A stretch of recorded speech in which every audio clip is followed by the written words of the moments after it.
பிஸ்மில்லாஹி ரஹ்மான் ரஹீம். அல்ஹம்துலில்லாஹி ரப்பில் ஆலமீன் வல் ஆகிபத்து லில் முத்தகீன் வஸ்ஸலாத்து வஸ்ஸலாமு அலா அஷ்ரஃபில் முர்ஸலீன் வ அலா ஆலிஹி வ ஸஹ்பிஹி அஜ்மஈன். அம்மா பஅத். கண்ணியத்துக்கும் மரியாதைக்கும் உரிய அன்பு சகோதர நண்பர்களே, பெரியவர்களே, தாய்மார்களே, சகோதரிகளே, அல்லாஹ்க்கு சுப்ஹானஹு தஆலா என்னையும் உங்களையும் பொருந்திக் கொள்ள வேண்டும். அவனை சந்திக்கக்கூடிய நாளை எனக்கும் உங்களுக்கு நல்ல நாளாக அல்லாஹ் ஆக்கி வைக்க வேண்டுமென்று இறைவனை பிரார்த்தித்து கொண்டவனாக இன்றைய வகுப்பினூடாக, இந்த நிகழ்ச்சியினூடாக எங்களுடைய பெற்றோர்களுக்கு நாங்கள் என்ன செய்ய வேண்டும் என்பதை குர்ஆன் எப்படி கோடிட்டு காட்டியிருக்கிறது. திருக்குர்ஆனை பொறுத்தவரையில் எந்தெந்த விடயங்களில் மனிதர்கள் பலகீனமாக இருப்பார்களோ அந்த விடயங்களை ஊண்டி சொல்லுவது குர்ஆனுடைய ஒரு பாணியாக இருந்து கொண்டிருக்கிறது. எந்த விடயங்களை சொல்லாமலே மனிதர்கள் செய்வார்களோ அவைகளை பற்றி குர்ஆன் மேலோட்டமாக சொல்லியிருக்கும். ஆனால் எந்த விடயங்களில் மனிதர்கள் பொடுபோக்குத்தனம் காட்டுவார்களோ, கண்டுகொள்ள மாட்டார்களோ, அப்படிப்பட்ட விடயங்களில் குர்ஆன் மிகவும் ஊண்டி அவைகளை சொல்லியிருப்பதை நாங்கள் பார்க்கலாம். அவைகளில் மிக முக்கியமான ஒன்றுதான் எங்களுடைய பெற்றோர்களுக்கு நாங்கள் என்ன செய்ய வேண்டும். உலகத்தில் பிறந்த, உலகத்தில் வாழ்ந்து கொண்டிருக்கின்ற, வாழப்போகின்ற அனைவருமே பெற்றோர்களுக்கு குழந்தைகளாகத்தான் இருப்பார்கள். சில சந்தர்ப்பங்களில் பெற்றோர்களை நாங்கள் எங்களுடைய கண்களால் கண்டிருக்க மாட்டோம். நாங்கள் பிறப்பதற்கு முன்னாலேயே தந்தை வஃபாத்தாகி இருப்பார். சில கட்டங்களில் எங்களை பெற்றெடுத்து விட்டு தாய் வஃபாத்தாகி விட்டாள். தாயும் எங்களை காணவில்லை. அப்படிப்பட்டவர்களும் எம்மில் இருக்கத்தான் செய்கிறார்கள். ஆனாலும் அவர்கள் பெற்றோர்கள். அல்லாஹ் அவர்களைத்தான் எங்களுக்கு பெற்றோராக தந்தான். அவர்கள் எங்களை வளர்க்கவில்லை, ஆனாலும் அவர்கள் எங்களுக்கு வாழ்வு கொடுத்தவர்கள், எங்களை சுமந்தவர்கள், எங்களுக்காக கனவு கண்டவர்கள் என்று சொல்லி அவர்களுக்கு செய்ய வேண்டிய கடமைகள் என்ன என்பதை குர்ஆன் கோடிட்டு காட்டியிருக்கிறது.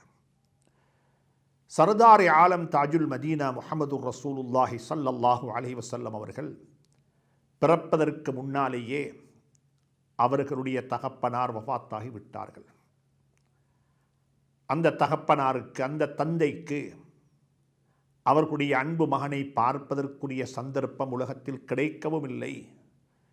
சர்தார் ஆலம் தாஜுல் மதீனா முஹம்மது ரசூலுல்லாஹி ஸல்லல்லாஹு அலைஹி வஸல்லம் அவர்களும் அவருடைய தகப்பனாரை உலகத்தில் காணவும் இல்லை. இப்படியாக இமாமுனா ஷாஃபிஈ ரஹ்மத்துல்லாஹி அலைஹி இப்படிப்பட்ட பெரும் உலமாக்கள் இருக்கிறார்கள். தகப்பனை கண்ணால் காணவில்லை. அன்புக்குரிய நண்பர்களே, சகோதரர்களே, பெரியவர்களே, எனவே அப்படிப்பட்ட பெற்றோர்களை பற்றி குர்ஆன் என்ன சொல்லி இருக்கிறது, அவர்களுக்கு நாங்கள் என்ன செய்ய வேண்டும் என்றால், இந்த உலகத்தில் நாங்கள் வாழ்ந்து கொண்டிருக்கக்கூடிய உலகம் உண்மையிலேயே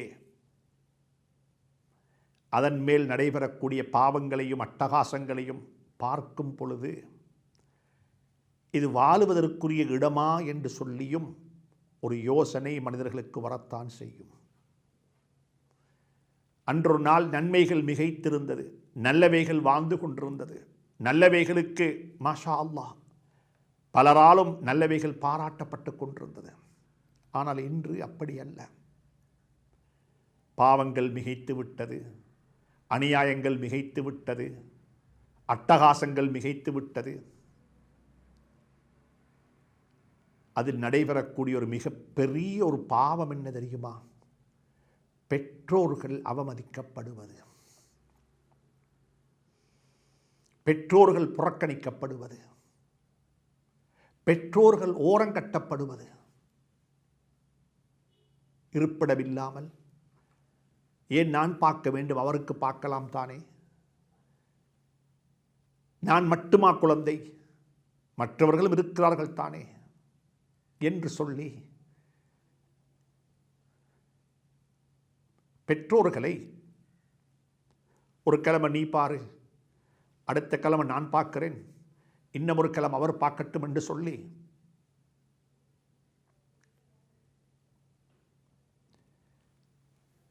பெற்றோர்களை கைமாற்றிக் கொள்ளக்கூடிய ஒரு உலகத்தில் நாங்கள் வாழ்ந்து கொண்டிருக்கின்றோம்.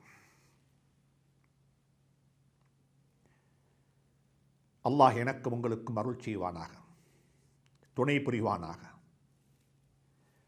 அதனால தான் குர்ஆன் இங்கே கோடிட்டு காட்டியிருக்கிறது, எங்களுடைய பெற்றோர்களுக்கு நாங்கள் என்ன செய்ய வேண்டும். மனிதனுக்கு செய்ய வேண்டிய கடமைகளை சொல்லும் பொழுது பெற்றோர்களுக்கு செய்ய வேண்டிய கடமைகளை பற்றி சொன்னது போன்று என்னுடைய அறிவுக்கு எட்டியதில் வேறொரு கடமையை பற்றி அல்லாஹ் சொல்லவில்லை. குழந்தைகளுக்கு செய்ய வேண்டிய கடமைகள், மனைவிக்கு கணவன் செய்ய வேண்டிய கடமைகள், கணவனுக்கு மனைவி செய்ய வேண்டிய கடமைகள், பக்கத்து வீட்டுக்காரருக்கு செய்ய வேண்டிய கடமைகள் என்று இன்னொரு கடமைகளை பற்றி குர்ஆன் சொல்லி இருக்கிறது. ஆனாலும் பெற்றோர்களுக்கு என்ன செய்ய வேண்டும் என்று சொன்ன அளவுக்கு கோடிட்டு காட்டவில்லை வேறு எந்த ஒரு கடமையையும் என்று நான் நினைக்கிறேன். அல்லாஹ் சுப்ஹானஹு வ தஆலா மிக அழகாக சொல்லுகின்றான், உங்களுடைய பெற்றோருக்கு நீங்கள் என்ன செய்ய வேண்டும். இந்த நாட்டில் வாழக்கூடிய அனைத்து மக்களுடைய ஒரு சமூக பொறுப்பு என்ன தெரியுமா? மதங்களை கடந்து, வேறுபாடுகளை கடந்து, முரண்பாடுகளை களைந்து அனைவருமாக சேர்ந்து செய்ய வேண்டிய ஒன்று இருக்கும் என்றிருந்தால் இந்த திருநாட்டை முதியோர் இல்லமற்ற ஒரு நாடு. இந்த நாட்டில் முதியோர் இல்லங்கள் கிடையாது. முதியோர் இல்லமற்ற ஒரு நாடு என்று இந்த நாட்டை எங்களுக்கு அறிமுகப்படுத்த முடியும் என்றிருந்தால் இந்த நாட்டில் இன்னும் நலவுகள் வாழ்ந்து கொண்டிருக்கிறது என்பதற்கு அடையாளம். கடந்த காலங்களில் முஸ்லிம் சமூகத்தை பற்றி மாற்று மதத்தை சார்ந்த சகோதரர்கள் பெருமையாக சொல்லிக் கொண்டிருந்தார்கள். முஸ்லிம் சமூகம் என்று சொல்லக்கூடியது எப்படிப்பட்ட சமூகம் என்றால், அவர்களுக்கென்று முதியோர் இல்லங்கள் இல்லை, பெற்றோர்களை முதியோர் இல்லங்களுக்கு அனுப்பி வைக்க மாட்டார்கள், பெற்றோர்களை மிகவும் கச்சிதமாக பார்த்து கொள்வார்கள் என்று சொல்லி எல்லாம் எங்களை பற்றி புகழ்ந்து பாராட்டி சொன்னார்கள். ஆனாலும் அப்படிப்பட்ட இடங்களை பராமரிக்க வேண்டும், நிர்வாகம் செய்ய வேண்டும். அவைகளும் எங்களுடைய சமூகத்துக்கு தேவையாகிவிட்டது. இல்லாவிட்டால் பெற்றோர்கள், முதியவர்கள்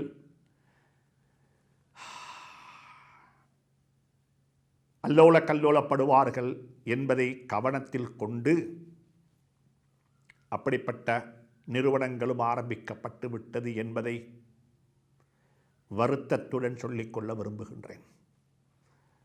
அப்படிப்பட்ட நிறுவனங்களை தொண்டர் நிறுவனங்களாக செய்து கொண்டிருக்கக்கூடியவர்களுக்கு அல்லாஹ் அருள் செய்வானாக, அல்லாஹ் கிருபை செய்வானாக. ஆனாலும் பெற்றோர்களை கொண்டு வந்து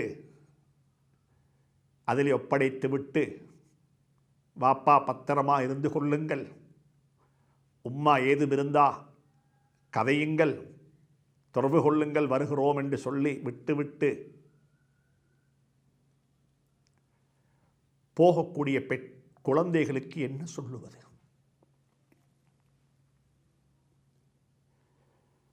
அந்த குழந்தைகளுக்கு என்ன சொல்லுவது? நீங்கள் யாராக இருந்தாலும் சரி, எந்த இடத்தில் இருந்தாலும் சரி, இந்த நாட்டினுடைய ஜனாதிபதியாக நீங்கள் இருந்தாலும் சரி,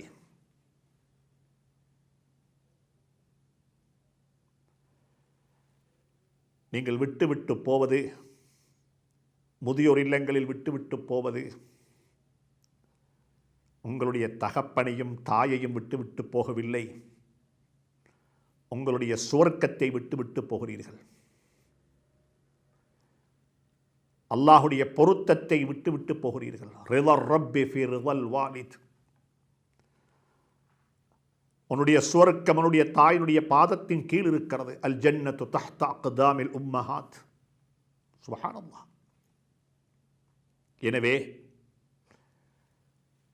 முதியோர் இல்லமற்ற ஒரு நாடு, தேர்தல் காலம், அப்படிப்பட்ட விளிம்பியங்களை பற்றி பேசக்கூடிய சபைகளாக எங்களுடைய சபைகளை மாற்றிக்கொள்ள முடியும் என்றிருந்தால் இந்த உலகத்தின் நல்லவைகள் வாழும். குர்ஆன் அதைத்தான் பேசியிருக்கிறார். குர்ஆனை கையில் எடுத்து சூரா பனி இஸ்ராயில் 17வது அத்தியாயத்தில் 23வது திருவசனத்தை எடுத்து படியுங்கள். மாற்று மதத்தை சார்ந்த அன்பு சகோதரர்களுக்கும் சொல்லுகின்றேன். குர்ஆனை கையில் எடுத்து அத்தியாயம் 17 திருவசனம் 23, 24 இந்த 2 திருவசனங்களையும் படித்து பாருங்கள். குர்ஆனின் ஊடாக எப்படிப்பட்ட பண்பாட்டை, விளிம்பியங்களை எங்களுக்கு குர்ஆன் சொல்லித் தருகிறது, இஸ்லாம் சொல்லித் தருகிறது. அல்லாஹ் துணை புரிவானாக. அல்லாஹ் ஆரம்பத்திலே சொல்லுகின்றான், வக்கல்லா ரப்புக்க அல்லா தஅபுது இல்லா இய்யாஹ். வணக்கத்துக்குரியவன், வணங்கி வழிபட தகுதியானவன், ஏக நாயனாகிய ஒருவனை தவிர வேறு யாரும் இல்லை, அவனைத்தான் நாங்கள் வணங்கி வழிபட வேண்டுமென்று இறைவன் தீர்ப்பு செய்து விட்டான். வணக்கத்துக்குரியவன் என்று சொல்லுவதற்கு தகுதியானவன் ஒருவன் மட்டும்தான். அவன்தான் வணங்கப்பட தகுதியானவன். மற்றவர்கள் அனைவரும் படைக்கப்பட்டவர்கள். இஸ்லாமிய கோட்பாட்டில் அடிப்படையான ஒரு கோட்பாடு, படைக்கப்பட்டவர்கள் படைக்கப்பட்டவர்களுக்கு வணக்கம் செய்வது வணக்கம் அல்ல. படைக்கப்பட்டவர்களுக்கு படைக்கப்பட்டவர்கள் வணங்கி வழிபடுவது என்பது வணக்கம் அல்ல. அது அடிமைத்தனம். அது ஒரு அடிமைத்தனம். வணக்கத்துக்குரியவன் என்பது படைத்தவன் ஒருவன் மட்டும்தான். அவனைத்தான் நாங்கள் வணங்கி வழிபடுவோம். அவனைத்தான் நாங்கள் வணங்கி வழிபடுவோம். இஸ்லாமியர்களை பொறுத்தவரையில் சர்தார் ஆலம் தாஜுல் மதீனா முஹம்மதுர் ரசூலுல்லாஹி ஸல்லல்லாஹு அலைஹி வஸல்லம், எங்களுடைய உயிரை விடவும் நாங்கள் நேசிக்கக்கூடிய அந்த தலைவரை கூட நாங்கள் கடவுள், வணக்கத்துக்குரியவர் என்று சொல்லி யாரும் சொல்லுவது கிடையாது.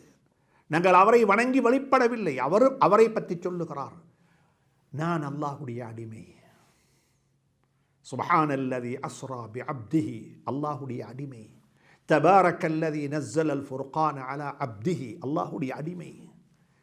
ஸல்லல்லாஹு அலைஹி வஸல்லம் அவர்கள் கூட தன்னை அப்படித்தான் அறிமுகப்படுத்தினார்கள். வணக்கத்துக்குரியவன் என்பவன் அல்லாஹ் ஒருவன் மட்டும், அவனைத்தான் வணங்கி வழிபடுவோம். ஆசிரியர்களையோ ஆசிரியைகளையோ பெற்றோர்களையோ வணங்க மாட்டோம். ஆனால் அவர்களுக்கு கொடுக்கப்பட வேண்டிய மரியாதையை முறையாக கொடுக்க வேண்டும். பெற்றோர்களுக்கு முன்னால் எப்படி நடந்து கொள்ள வேண்டும், ஆசிரியர்களுக்கு முன்னால் எப்படி நடந்து கொள்ள வேண்டும், அவர்களுக்கு முன்னால் எப்படி உரையாட வேண்டும், இந்த பண்பாட்டை எல்லாம் குர்ஆன் எங்களுக்கு மிக தெளிவாக சொல்லி தந்திருக்கிறது. அதனால தான் குர்ஆன் சொல்லுகிறது, வக்கல்லா ரப்புக்க அல்லா தஅபுது இல்லா இய்யாஹ். வணங்கி வழிபட தகுதியானவன், வணக்கத்துக்குரியவன் அவன் மட்டும்தான். எனவே அவனை தவிர வேறு யாரையும் நீங்கள் வணங்கி வழிபடக்கூடாது என்று சொல்லி இறைவன் தீர்ப்பு செய்து விட்டான். ஆனால் அதற்கு பிறகு அல்லாஹ் சொல்லுகிறான், வபில் வாலிதைனி இஹ்சானா. அடுத்தபடியாக, அல்லாஹுக்கு அடுத்தபடியாக யாரு? உங்களுடைய பெற்றோர்கள். பெற்றோர்களுக்கு உபகாரம் செய்ய வேண்டும். பெற்றோர்களுக்கு உபகாரிகளாக நடந்து கொள்ள வேண்டும். சுப்ஹானல்லாஹ்.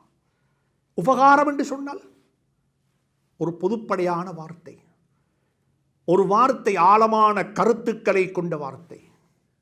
பெற்றோர்களுக்கு உபகாரம் செய்ய வேண்டும். வக்கல்லா ரப்புக்க அல்லா தஅபுது இல்லா இய்யாஹ் வபில் வாலிதைனி இஹ்சானா. பெற்றோர்களுக்கு உபகாரம் செய்யக்கூடிய உபகாரியாக நீங்கள் மாறிவிட வேண்டும். சையதுனா ஈசா அலைஹி ஸலாத்து வஸ்ஸலாம் அவர்கள் எங்களுடைய நம்பிக்கை என்னவென்று சொன்னால், அல்லாஹுடைய அடிமை, இறை தூதர், வேத நூல் கொடுக்கப்பட்டவர், இஞ்சில் வேதம் கொடுக்கப்பட்டவர், சுப்ஹானல்லாஹ், உலகத்துக்கு நபியாக வந்தார். அல்லாஹ் அவரை வித்தியாசமாக படைத்தான். ஒரு ஆண் துணை இல்லாமல், ஒரு தகப்பனுடைய துணை இல்லாமல் செய்தினா மரியம் அலைஹிஸ்ஸலாத்து வஸ்ஸலாம் அவர்களின் மூலமாக அல்லாஹ் சுப்ஹானஹு தஆலா கருத்தரிக்க வைத்து அந்த குழந்தை உலகத்தில் பிறந்தது. அந்த குழந்தை பிறந்து சில நாட்களிலேயே பேச ஆரம்பித்து விட்டது. அந்த குழந்தை பேசியது. கால இன்னி அப்துல்லாஹ், நான் அல்லாஹுடைய குமாரன் அல்ல, நான் அல்லாஹுடைய அடிமை.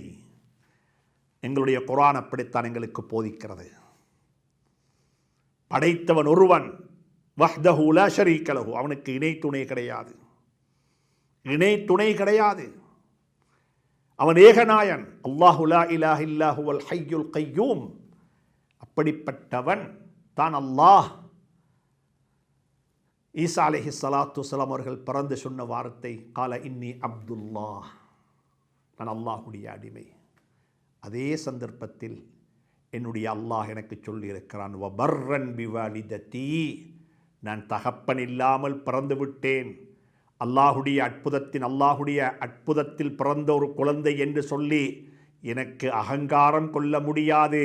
என்னுடைய தாய்க்கு பணிவிடை செய்யக்கூடிய ஒரு உபகாரியாக, தாய்க்கு பணிவிடை செய்யக்கூடிய ஒருவனாக நான் வாழ வேண்டும் என்று சொல்லியும் அல்லாஹ் எனக்கு கட்டளை பிறப்பித்திருக்கிறான் என்று சொல்லி பிறந்த உடனேயே சொன்ன வார்த்தைகள் இது. உலகத்தில் எந்த தகமைகள் அடைந்து கொண்டாலும் ஈசா அலைஹிஸ்ஸலாத்து வஸ்ஸலாம் அவர்களுக்கு கிடைத்த இடம் உலகத்தில் யாருக்கும் கிடைக்க முடியாது. சுப்ஹானல்லாஹ். தகப்பனுடைய துணை இல்லாமல், ஒரு ஆண் துணை இல்லாமல் மரியம் அலைஹிஸ்ஸலாத்து வஸ்ஸலாம் அந்த குழந்தையை பெற்றெடுத்தார்கள். அந்த குழந்தை சாதாரண ஒரு குழந்தை அல்ல, ஒரு நபி, ஒரு ரசூல், வேதம் கொடுக்கப்பட்டவர். அப்படிப்பட்டவர் என்ன சொல்லுகிறார் தெரியுமா? நான் எப்படி பிறந்திருந்தாலும், நான் எப்படிப்பட்டவனாக இருந்தாலும், நான் எப்படிப்பட்டவைகளை சுமக்க இருந்தாலும், எப்படிப்பட்ட ஒரு அடைய இருந்தாலும், வபர்ரன் பிவாலிததி, என்னுடைய தாய்க்கு உபகாரியாகத்தான் அல்லாஹ் என்னை அனுப்பியிருக்கின்றான். நான் அவளுக்கு உபகாரம் செய்ய வேண்டும் என்பது எனக்கு அல்லாஹ்வினால் சொல்லப்பட்ட வசியத் என்று சொல்லி ஹஜ்ரத் ஈசா அலைஹிஸ்ஸலாத்து வஸ்ஸலாம் கொண்டுட்டு காட்டுகிறார்கள். எனவே அன்புக்குரியவர்களே, பெற்றோர்களுக்கு செய்ய வேண்டிய கடமைகளை கொஞ்சம் படியுங்கள். படிக்கப்பட வேண்டிய காலம். நாலாபுறங்களிலும் முதியோர் இல்லங்கள், சீனியர் சிட்டிசன் ஹவுஸ், முதியவர்கள் தவிர்த்து தங்கி நிற்கக்கூடிய இடங்கள், அங்கே போய் பார்க்கும் பொழுது அங்கே இருக்கக்கூடிய காட்சிகள் மனிதனை வாழ விடாத காட்சிகள், சோகக் கதைகள். இப்படிப்பட்ட உலகத்தில் நாங்கள் வாழ வேண்டுமா என்று யோசனைகளை கூட தூண்டிவிடக்கூடிய செய்திகள். பெற்றோர்களே, குழந்தைகளுக்கு குவாலிட்டி எஜுகேஷன், தரமான கல்வியை கொடுப்பது போன்று விளிம்பியங்கள் நிறைந்த கல்வியையும் கொடுக்க பாருங்கள். தரமான கல்வியை கொடுத்து விட்டோம், தரமாக படித்து விட்டார்கள், கை நிறைய சம்பாதிக்கிறார்கள். ஆனால் விளிம்பியங்கள் நிறைந்த கல்வியை கொடுக்காதின் காரணமாக அவர்கள் எங்களையே ஒதுக்கி வைத்து விட்டார்கள். படிக்கப்பட வேண்டிய ஆழமான பெரிய ஒரு பாடம் இது. தெரிந்து கொண்டே இந்த தவறுகளை செய்யாதீர்கள். பெற்றோர்களுடன் எப்படி நடந்து கொள்ள வேண்டும் என்பதை பாடமாக படித்துக் கொடுக்க வேண்டாம், வாழ்க்கை பாடமாக படித்துக் கொடுங்கள். என்னுடைய பெற்றோருக்கு நான் என்ன செய்ய வேண்டும் என்பதை ஒரு புத்தகமாக, ஒரு பயானாக, ஒரு நிகழ்ச்சியாக செய்து முடித்து விடாமல் வாழ்க்கை பாடமாக நான் என்ன செய்து கொண்டிருக்கிறேன் என்னுடைய பெற்றோர்களுக்கு, என்னுடைய தாய்க்கு, என்னுடைய தகப்பனுக்கு, அவைகளை வாழ்க்கை பாடமாக குழந்தைகளுக்கு படித்து கொடுப்பதனூடாகத்தான் அவைகள் அவர்களுக்கு பாடமாக வாழ்க்கையில் பதியும் என்பதையும் இந்த இடத்தில் பதிவு செய்ய விரும்புகின்றேன். அல்லாஹ் சுப்ஹானஹு தஆலா 5 கட்டளைகள் பிறப்பிக்கின்றான். முதலாவது அல்லாஹ் சுப்ஹானஹு தஆலா சொன்னான், வபில் வாலிதைனி இஹ்சானா என்று பொதுப்படையாக சொல்லிவிட்டான். பெற்றோர்களுடன் உபகாரியாக நடந்து கொள்ளுங்கள். பெற்றோருக்கு உபகாரம் செய்வது என்பதை அல்லாஹ் சுப்ஹானஹு தஆலா இப்படி சொல்லுகின்றான். அவர்கள் இளம் வயதில் இருக்கும் பொழுது நல்ல ஸ்மார்ட்டாக இருக்கும் பொழுது அவர்கள் மாஷா அல்லாஹ் நல்ல தேக ஆரோக்கியத்துடன் நல்ல ஸ்மார்ட்டாக சமூக செல்வாக்குடன் வாழும் பொழுது பெற்றோர்களுடன் உறவு கொண்டாடக்கூடிய குழந்தைகள் மாஷா அல்லாஹ் எம்மாத்திரமோ பேர் இருப்பார்கள். ஒரு வாப்பா சமூகத்தில் நல்ல ஒரு பேர் போனவராக இருந்தால், சமூகத்தில் செல்வாக்குடையவராக இருந்தால், நல்ல ஒரு கண்ணியமானாக இருந்தால், அவருடன் சேர்ந்து பிள்ளைகளும் இது எங்கட வாப்பா என்று சொல்லி அறிமுகப்படுத்தி அதனூடால் கிடைக்கக்கூடிய லாபங்களை அடைந்து கொள்வது, அது குர்ஆன் சொல்ல வேண்டிய தேவையில்லை. எது நடக்குதோ அதை சொல்ல தேவையில்லை. இங்கே அல்லாஹ் சொல்லுகிறான், குழந்தைகள் பெற்றோர்களை எப்போ தெரியுமா வெறுப்பாங்க? முதுமை பருவத்தை அடைந்து விட்டால், தள்ளாடக்கூடிய வயது, சிறுபிள்ளைத்தனம் மீண்டும் வந்து விட்டது, என்ன பேசுகிறாங்கன்னு தெரியாது, முன்னும் பின்னும் முரணாக இருக்கிறது, வீட்டை இருப்பிடத்தை அழுக்காக வைத்துக் கொள்கிறார்கள், சுத்தமாக வைத்துக் கொள்ள தெரியாது, சாப்பிடுற இடத்துல கூட சிறு பிள்ளைகள் சாப்பிடுவது போல சாப்பிட்டு போவாங்க, சபைகளில் பேசும் பொழுது என்ன பேசணும் என்று தெரியாமல் சும்மா பேசுவாங்க. இப்படிப்பட்ட நிலையை அடைந்து விட்டால் நீங்கள் என்ன செய்யணும்? இதைத்தான் குர்ஆன் சொல்லுது. இம்மா யபுலுகன்ன இந்தக்கல் கிபர அஹதுஹுமா அவ் கிலாஹுமா. அந்த ரெண்டு பேரில் ஒத்தர் முதுமை பருவத்தை உங்களிடத்தில் அடைந்து விட்டால், அல்லது ரெண்டு பேருமே முதுமை பருவத்தை அடைந்துட்டாங்க, ரெண்டு பேர் ஒத்தருண்டா, உம்மக்கும் வாப்பக்கும் இடையில் 10 வருஷ கல்யாணத்தில் கெப் இருக்குமுண்டா, உம்மை யங்காக இருப்பா, வாப்பா வயசாளி ஆகிடுவார் உம்மக்கு முன்னாடி. இல்லை உம்மை மௌத்தாகிட்டா வாப்பா மட்டும் நிற்கிறாங்க, வாப்பா மௌத்து உம்மை மட்டும் நிற்கிறாங்க. அப்படிப்பட்ட சந்தர்ப்பங்கள் இருக்கத்தான் செய்குது. அல்லாஹ் அந்த பெற்றோர்களுக்கு அருள் செய்வானா.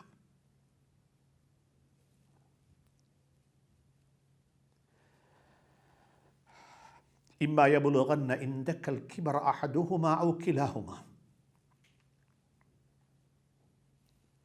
அந்த ரெண்டு பேரில் ஒருவர் அல்லது ரெண்டு பேருமே முதுமை பருவத்தை அடைந்து விட்டால், அல்லாஹ் சத்தின சுருக்கமாக சொல்லிவிட்டான், சி என்ற வார்த்தையை கூட சொல்ல வேண்டாம். சி சத்தின சுருக்கமான வார்த்தை. அதுக்கு மேல் என்ன சொல்லுவது? வாப்பை ஏன் இப்படி செஞ்சீங்க? அப்படி அல்ல, சி என்று கூட சொல்ல வேண்டாம். இது எப்படி நிறைவேற்றுவது? அடுத்தது சொல்லுகின்றான், வலா தன்ஹர்ஹுமா. அந்த இரண்டு பேரையும் நீங்கள் ஒதுக்கி விடவும் வேண்டாம், விரட்டி விடவும் வேண்டாம். முதியோர் இல்லங்களில் கொண்டு போய் போட்டு விட்டு வரக்கூடிய, அவர்களுடைய வீட்டில் 2 ஹெல்ப்புக்கு ஆட்களை வைத்து, உதவிக்கு ஆட்களை வைத்து, வாப்பொம்மை நல்லா பார்த்துக்கொங்கோன்னு சொல்லி விட்டு விட்டு வரக்கூடிய குழந்தைகளும், விட்டு விட்டு வெளிநாடுகளில் போய் சொகுசாக வாழக்கூடிய குழந்தைகளும் யோசிக்க வேண்டும். கமா ததீனு துதானு. நாங்கள் எப்படி நடக்கிறோமோ அதே மாதிரி நாங்கள் நடத்தாட்டப்படுவோம். அதுதான் உலக நியதி. அதைத்தான் நாங்கள் கண்டு கொண்டிருக்கின்றோம். நாங்கள் செய்தவைகளை அனுபவிப்போம். வலா தன்ஹர்ஹுமா. அந்த 2 பேரையும் விரட்டி விடவும் வேண்டாம். உம்மா நீங்கள் தம்பி விட்டு போங்க, உம்மா இந்த கிழமை அங்கே போங்க, உம்மக்கும் வாப்பக்கும் டைம் டேபிள் போட்டு, ஷெடியூல் போட்டு. எங்களோட சின்ன காலத்தில் எங்களோட ஷெடியூலுக்காக வேண்டி அவங்க ஷெடியூலை மாற்றி கொண்டாங்க. இன்றைக்கு எங்களோட ஷெடியூலுக்காக வேண்டி அவங்கள நாங்கள் பந்தடிக்கின்றோம். வகுல்லஹுமா கௌலன் கரீமா. அந்த 2 பேருடன் உரையாடும் பொழுது சங்கையான வார்த்தைகளை கொண்டு உரையாடுங்கள். பேசக்கூடிய எனக்கும் கேட்கக்கூடிய உங்களுக்கும் அல்லாஹ் அருள் செய்வானாக. அல்லாஹ் துணை புரிவானா. வகுல் லஹுமா கௌலன் கரீமா. சங்கையான வார்த்தைகளை கொண்டு அந்த 2 பேரும் உரையாடுங்கள், கதையுங்கள், பேசுங்கள், சொல்லுங்கள் அவர்களுக்கு.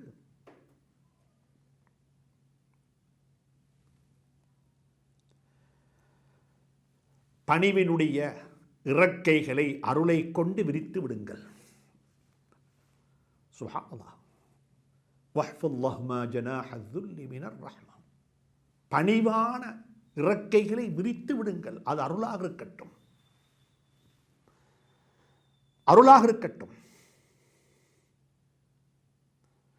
அன்புக்குரிய சகோதரர்களே, நண்பர்களே, பெரியவர்களே, குர்ஆன் சொல்லித்தரக்கூடிய பாடங்கள் இவைகள்.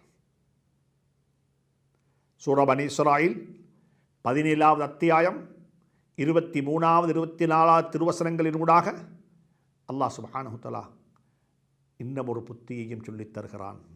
அதுதான் தாய் தந்தைக்கு எப்படி துஆ கேட்க வேண்டும், தாய்க்கும் தந்தைக்கும் பெற்றோர்களுக்காக வேண்டி எப்படி இருகரமேந்தி இறைவனிடத்தில் பிரார்த்தனை செய்ய வேண்டும். அவர்கள் வஃபாத்தாகிவிட்டார்கள், இறையடி சேர்ந்து விட்டார்கள். வகுல், நீங்கள் சொல்லுங்க, ரப்பிர்ஹம்ஹுமா கமா ரப்பயானி ஸகீரா. என்னை பராமரித்து பாதுகாத்து போற்றக்கூடியவனே ரப்பி இர்ஹம்ஹுமா, அந்த 2 பேரும் மீது கருணை காட்டுவாயாக, அன்பு காட்டுவாயாக, இரக்கம் காட்டுவாயாக. கமா ரப்பயானி ஸகீரா, சின்ன காலத்தில் நான் சின்னவனாக இருக்கும் பொழுது என்னை அவர்கள் எப்படி நல்லவனாக தர்பியா செய்து நல்லவனாக வளர்த்து விட்டார்களோ, நல்லவனாக உருவாக்கி விட்டார்களோ, இன்று சமூகத்தில் நான் நல்லவனாக இருக்கின்றேனே, அதற்கு அவர்கள் தானே வித்திட்டார்கள். யா அல்லாஹ், அவர்களுக்கு நீ இரக்கம் காட்டுவாயாக. இதில் பெற்றோர்களுக்கு ஒரு பாடம் இருக்கிறது. பெற்றோர்களுக்கும் இதிலே ஒரு பாடம் இருக்கிறது. எங்களுக்கு இரக்கம் காட்டியது போன்று எங்களுடைய பெற்றோருக்கு இரக்கம் காட்டு நாங்கள் சொல்ல இல்லை. நாங்கள் அப்படி துஆ கேட்க இல்லை. நாங்கள் துஆ கேட்கறது வேற மாதிரி. நான் குழந்தையாக இருக்கும் பொழுது என்னை அவர்கள் வளர்த்தது போன்று நீ அவ்விருவருக்கும் அருள் புரிவாயாக. நல்லவனாக வளர்த்ததின் காரணமாக நான் நல்லவளாக இருக்கின்றேன். பெற்றோர்களே, 2 பேருக்கும் செய்தி சொல்லப்பட்டிருக்கிறது. குழந்தைகளை நல்லவர்களாக வளர்த்திருந்தால் மட்டும்தான் அவர்கள் எங்களுக்கு துஆ செய்வார்கள். அந்த பொறுப்பும் பேசப்பட வேண்டிய பொறுப்பு, கதைக்கப்பட வேண்டிய ஒரு முக்கியமான தலையங்கம். எனவே பெற்றோர்களுக்கு செய்ய வேண்டிய கடமைகள் மிக ஆழமாக, விரிவாக கதைக்கப்பட வேண்டிய தலையங்கம். இந்த நாட்டை நாங்கள் முதியோர் இல்லமற்ற ஒரு நாடாக, முதியோர் இல்லமற்ற ஒரு தேசமாக இந்த தேசத்தை உலகத்துக்கு அறிமுகப்படுத்த முடியும் என்றிருந்தால் இது அருள் செய்யப்பட்ட ஒரு பூமியாக இருக்கும், அருள் செய்யப்பட்ட ஒரு இடமாக இருக்கும், ஒரு தேசமாக இருக்கும். அல்லாஹ் சுப்ஹானஹு தஆலா மனித சமூகத்தை, மனித கோடிகளை இப்படிப்பட்ட நிலைகளிலிருந்து பாதுகாத்து நம் அனைவருடைய பெற்றோர்களினூடாக சுவனத்தை அடைந்து கொள்வதற்கு இறைவன் எனக்கும் உங்களுக்கும் துணை புரிவானாக. அஸ்ஸலாமு அலைக்கும் வரஹ்மத்துல்லாஹி வபரகாத்துஹு.